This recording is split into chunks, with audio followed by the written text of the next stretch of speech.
So you want to read the Silmarillion, the prequel to The Lord of the Rings. Well, newsflash, buddy, it ain't easy. But Burglar Belmont is here to help you. So today we're going to talk about what the Silmarillion is actually about. The best way to describe the Silmarillion is that it is a timeline from start to finish of Middle-earth. And it opens in a timeless time, where we are in timeless halls, and it establishes the one god over all of Middle-earth in the Legendarium.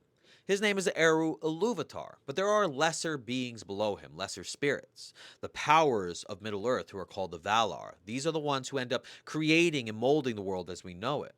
And then below that are the Maiar. They help the Valar, though some of them don't really serve any.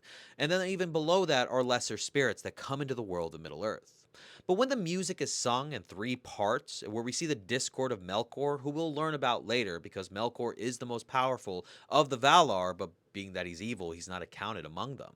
We see how the history of the world will play out. This music doesn't create the world as they know it.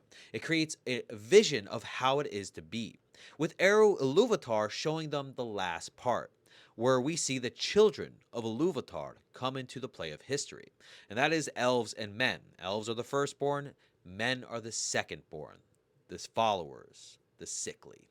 And the whole point of this is for the Valar to understand what their intent is. And most of them, once they realize that the children of Iluvatar are coming, they want to create a habitation for them that they will love and they will be able to prosper in.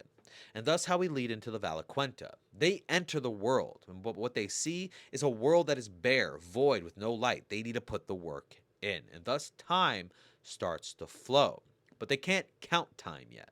That doesn't happen until a lot of different events play out in the Valaquenta, where we see kind of the marring of Arda and the spring of Arda come to an end.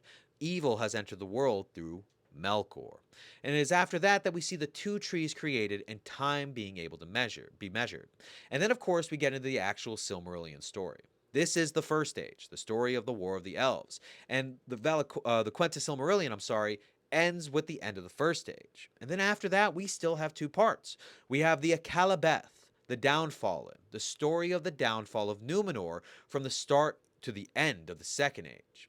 The final chapter, though, is called Of the Rings of Power and the Third Age. And it goes back a little into the Second Age because we know the Rings of Power were made then, but it shows how the events play out, how we see Gondor founded, where the exiles from Numenor came from and why they landed where they did, and why Elendil the Tall was king. And then finally, it paraphrases the events of the Lord of the Rings and the end of the Third Age. But we're going to get in a little more detail after this, and we're going to discuss how all this relates back to the Lord of the Rings.